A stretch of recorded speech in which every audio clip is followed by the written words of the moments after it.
जय माता दी। आप सभी का हमारे YouTube चैनल में बहुत बहुत स्वागत है।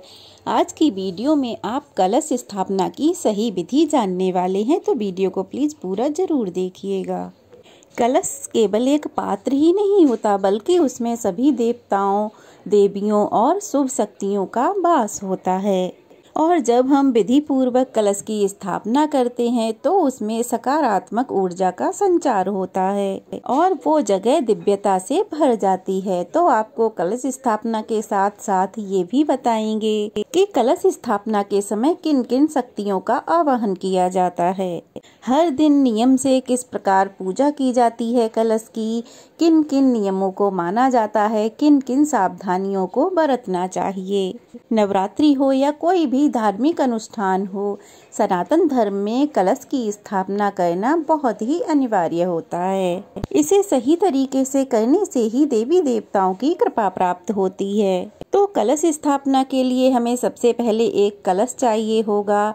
तो आप तांबे, पीतल या मिट्टी का कोई भी कलश ले सकते हैं। तो ध्यान रखिएगा, कलश को कभी खाली नहीं छोड़ा जाता, इसलिए सबसे पहले कलश के कंठ पर हमें मौली या कलावा बांधना होगा। उसके बाद हल्दी या कुमकुम से कलश पर हमें एक स्वास्तिक का चिन्ह बनाना होगा। उसके बाद हम कलश को शुद्ध जल से कंठ तक भरेंगे। अगर आपके पास गंगा जल अधिक है तो आप पूरा गंगा जल ही भर सकते हैं, नहीं तो पानी में थोड़ा सा गंगा जल मिलाकर उसे आप कलश में भर दें।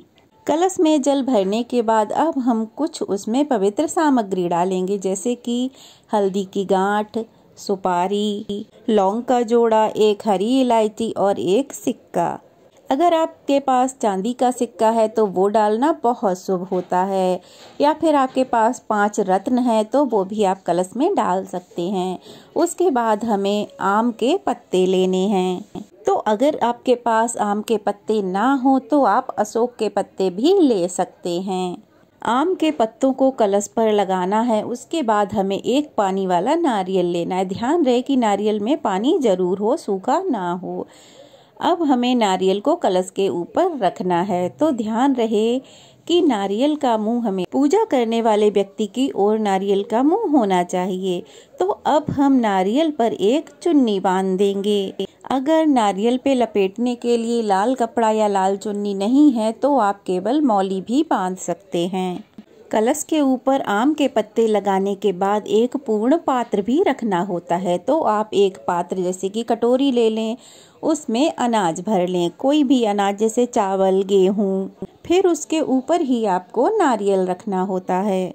बहुत से लोग चौकी पर ऐसे ही कलश को रख देते हैं, लेकिन ध्यान रहे कि कलश के नीचे आप आसन जरूर लगाएं।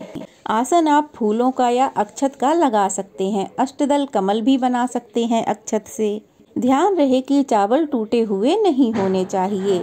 अष्टदल कमल के बीचों बीच में आपको कलश रखना है। ध्यान रहे कि नारियल का मुंह पूजा करने वाले की ओर ही रहे और कलश की स्थापना जहाँ पे आप माता रानी की मूर्ति या चित्र रखेंगे उसके सीधे हाथ की ओर ही करनी चाहिए। आपका बायां हाथ होगा लेकिन माँ का दाहिना हाथ होगा। इस प्रकार हमारा घर सकारात्मक ऊर्जा से भर जाता है और हमारी पूजा भी सफल होती है। अब कलश की स्थापना तो हो गई, अब हमें कलश की पूजा भी करनी है। कलश में विभिन्न देवी देवताओं, सप्त नदियों और पंच तत्वों का वास माना जाता है। जब हम कलश की स्थापना करते हैं तो इन शक्तियों का आवाहन करते हैं। सबसे पहले भगवान विष्णु, जिनकी कृपा से कलश में दिव्यता आती है। फिर देवी लक्ष्मी, जो शुभता और समृद्धि प्रदान करती हैं। देवी दुर्गा, जिनकी शक्ति से घर में सुरक्षा और देवी का वास होता है। फिर गंगा, यमुना, सरस्वती, नर्मदा, कावेरी, गोदावरी और कृष्णा नदी। इनका जल पवित्रता का प्रतीक होता है। अगर इनका जल हो आपके पास तो बहुत अच्छी बात है, नहीं तो आप मानसिक रूप से इन पवित्र नदियों का ध्यान कर सकते हैं। सभी नवग्रहों का भी प्रभाव होता है कलश में। कलश के अंदर पंच तत्वों का भी वास होता है। पंच तत्व यानी पृथ्वी, जल, अग्नि, वायु और आकाश। अब कलश की पूजा करते समय आपको इस मंत्र को बोलकर आवाहन करना है। तो मंत्र आपको याद हो तो अच्छी बात है, नहीं तो आपको स्क्रीन पे दिख रहा है, ये मंत्र बोलकर आप अपने कलश की स्थापना कर सकते हैं। अब जानते हैं हर दिन आपको कलश की पूजा कैसे करनी है। सबसे पहले सुबह उठकर अपने कार्यों से निवृत्त होकर स्नान करके शुद्ध वस्त्र धारण करें। अपने पूजा स्थान पर गंगा जल छिड़क कर उसे शुद्ध करें। उसके बाद पूजा करने के लिए बैठें तो दोनों हाथों से अपने कलश को स्पर्श करें। कलश की जगह पर दीपक जलाएं, धूप जलाकर पूरी जगह को सुगंधित करें। फिर कलश पर अक्षत या पुष्प चढ़ाएं। फिर नैवेद्य अर्पित करें भगवान जी को, देवी माँ को, सभी को नैवेद्य फल मिठाई अर्पित करें। अगर नवरात्रि में कलश स्थापना की है तो रोज माता रानी की आरती जरूर करें। कलश स्थापित करने के बाद फिर आपको रोज उसे हिलाना या उठाना डुलाना कुछ नहीं करना है। जब एक बार कलश स्थापित हो जाता है उसके बाद नौमी या दसवीं जब कन्या पूजन होता है उसके बाद ही हटाना चाहिए। कलश स्थापना की सावधानियां और नियम क्या हैं ये भी जानते हैं। सबसे पहले शुभ मुहूर्त में कलश की स्थापना करनी चाहिए। नवरात्रि, गृह प्रवेश, ब्याह या अन्य कोई अनुष्ठान है, कलश हमेशा शुभ मुहूर्त में ही स्थापित करें।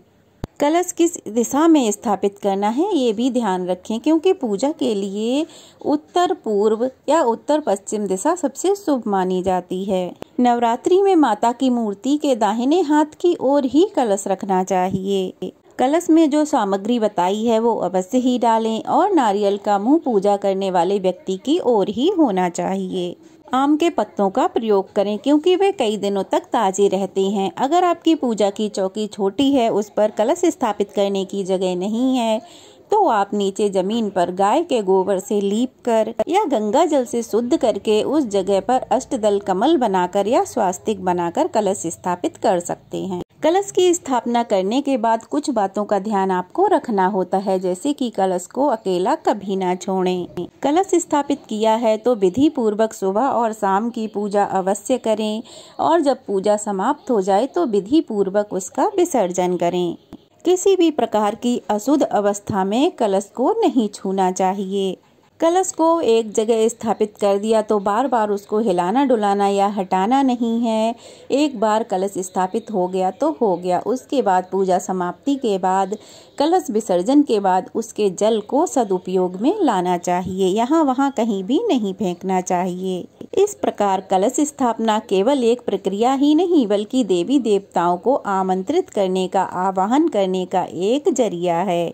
अगर नवरात्रि में आप सही विधि से कलश स्थापना करें तो माता बहुत प्रसन्न होंगी और आपको आशीर्वाद देंगी। ये थी कलश स्थापना की विधि। कैसी लगी जरूर बताइएगा।